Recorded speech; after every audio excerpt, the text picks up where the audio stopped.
Since graduating from PGA Tour U, Ludvig Aberg has managed to play in the Ryder Cup. He's won on both the DP World and PGA Tour. He's an absolute fan favourite just because of how good his golf swing is. So let's dive straight into an analysis to see why he's so good. Now, first thing to point out is Aberg is 6'3", so he's pretty tall. He's got really long arms. So there are things that he can do with his physique that some of us normal people just can't do. So just bear that in mind. So just kicking things off with address, his left hand is super strong, where his right hand is neutral.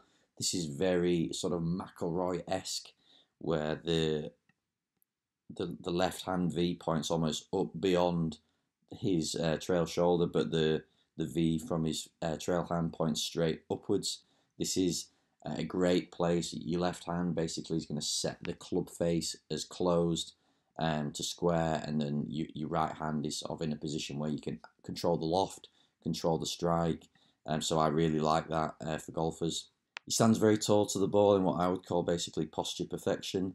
But some of that is just because he's tall and he can stand close, he can stand tall. So armpits over the balls of his feet, backside just behind his heels. That's probably the closest we've seen out of any of the swing analysis that I've done this year. He really does have his backside tucked under, which gets him into a tall position, but I really like that. In terms of trying to create a nice wide arc for power and speed, the taller you are and the further away you can reach from the ball, sort of almost the more distance potential you've got. One of the things I think is quite interesting about Aberg is his address position.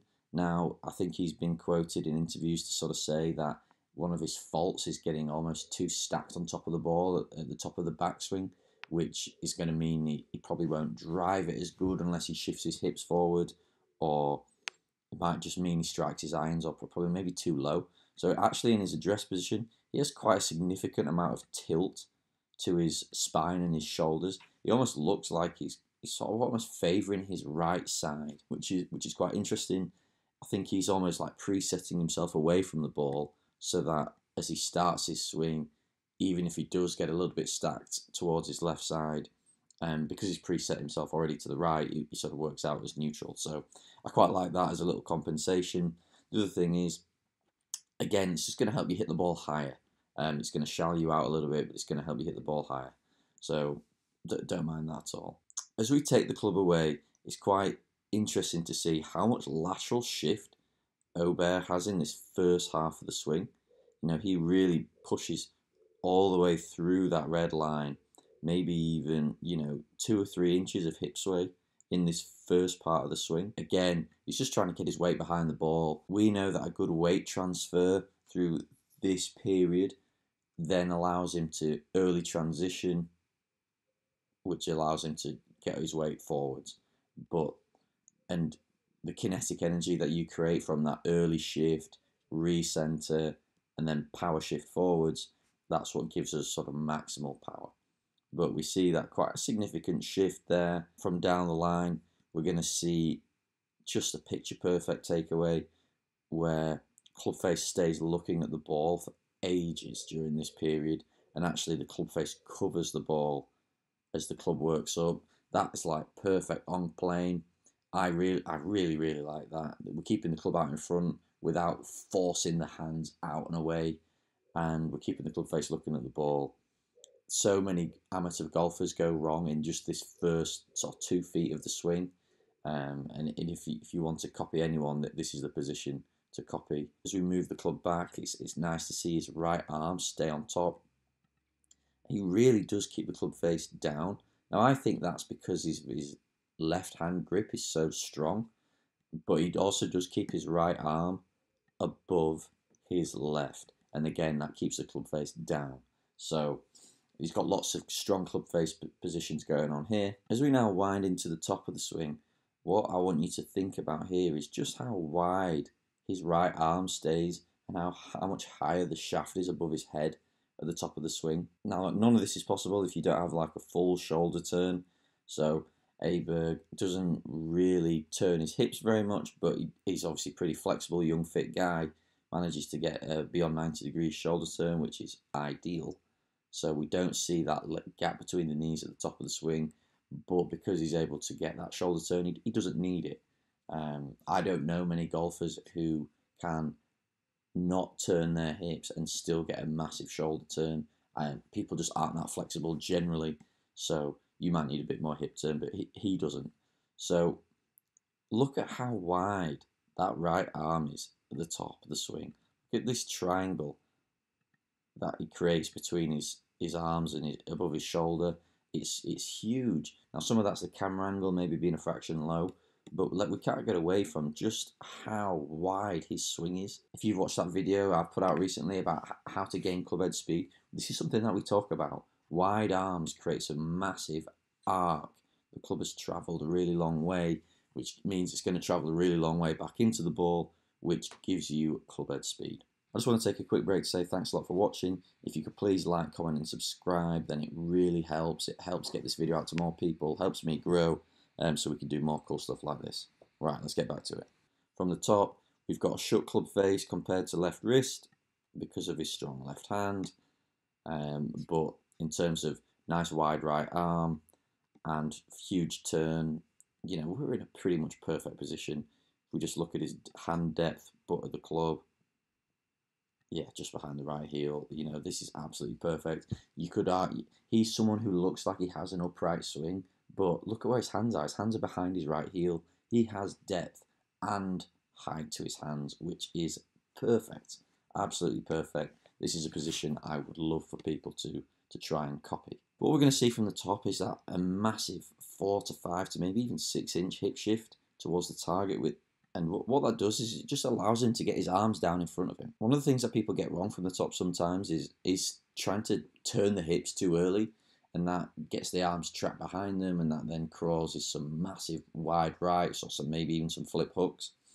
But a lot of these PGA Tour players, and especially Aberg, he's really firing his arms down while shifting his hips. Now, of course, he's turning his hips. There is obviously some hip turn, but that amount of hip shift is just quietly allowing him to get his arms down, which gets him into a good hitting position. What's really interesting here is I like to look at his left foot. So he goes from a position at the top where he's pretty much unweighted that left leg, that left foot, and then you can just see here, there, bang, he's grabbed the ground with his toes. He's really talking the ground through this period. I would absolutely love to see his pressure plate data here, because you could sort of imagine, look at the tension in that foot, look at the tension that he's creating here. He's using that as a platform to then jump off and whip through. From down the line, we're going to see his arms travel down,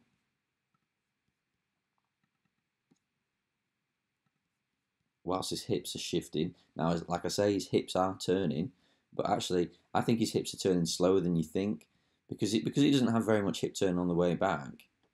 He has to get his arms down an awful lot quite early in order to get his arms into a good position. So, although he's open, because he wasn't very closed at the top of the swing, probably doesn't quite have as much hip turn as you might think.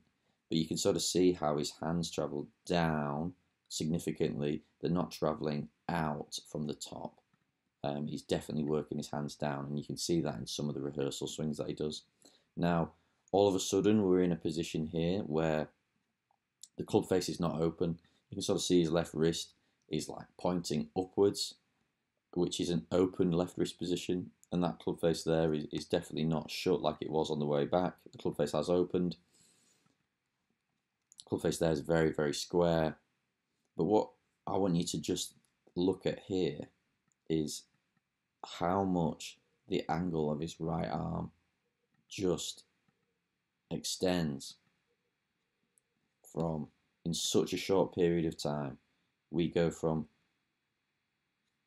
a very bent right arm with bent right wrist at this position,